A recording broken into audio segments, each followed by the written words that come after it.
oftentimes we have clients that they don't quite understand the principles of, minimum viable products or proof of concepts and building small.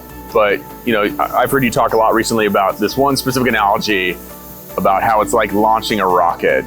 And just some of the principles there, they're super helpful for new founders. People that are starting out, what would you tell them to encourage them to stay small in that space? Yeah, so I think one of the most common things, I've been traveling quite a bit, and one of the common things I've been seeing is people working on multiple things at the same time.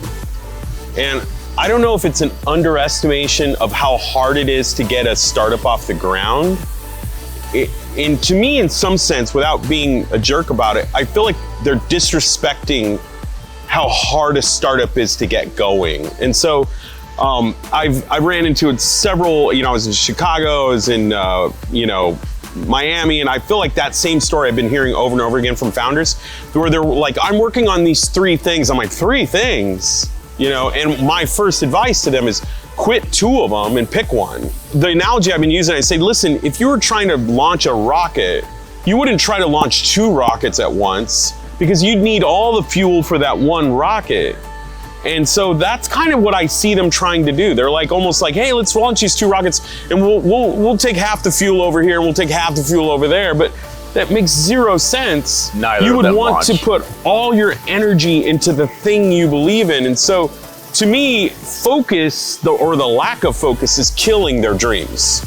Yeah. And that's what I'm seeing in a lot of founders. Like, your lack of focus, your lack of attention to one thing is killing your dream to truly be successful. Yeah. And everybody wants to be successful quick, and the only way you're gonna get there faster is to put all your energy into one thing. And so I hate to see that. It really bothers me, because I feel like I know the math that doesn't work. Yeah. Yeah. Yep. Well, and also adding so much to that one rocket then, right? The temptation to want to launch an enormous battleship of a rocket instead of something that is reasonable. For sure. Absolutely. Making sure it's you can lift it off the ground, right? Like, that's the hard thing. And as an investor, I would never invest in a company where the founder was trying to do something too big right out of the gate, or they were trying to do multiple things. That is a hard no for me.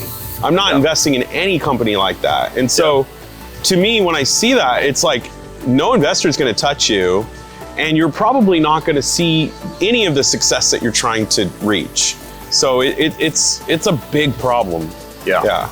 It reminds me a little bit of a book that we were recently talking about, The One Thing, and just getting people focused on identifying what that one thing is for them and their company and their startup. It's the Pareto principle too, right? Like, it's taking that 20% that you do really well, that one thing that you're really good at, and focusing on that, and then getting people around you to handle the other things that you do. And so I think even identifying what is that one thing for you, right? Because everybody's different. Maybe you're a great marketer, maybe you're a great salesperson, maybe you're a great developer.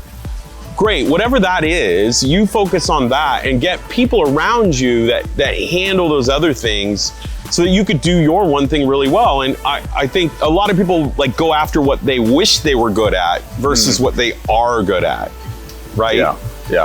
I think a lot of people, they go, I'd really like to be in this. I'd really like to do that. Well, these are interests, and that's nice, but those interests don't serve you well. So a lot of people are interested in a lot of things, and that is really destructive to your career, because what you really need to do is find out that one thing that you can get your 10,000 hours in on, that one thing, and not be a novice at a lot of things. You should be an expert at one thing.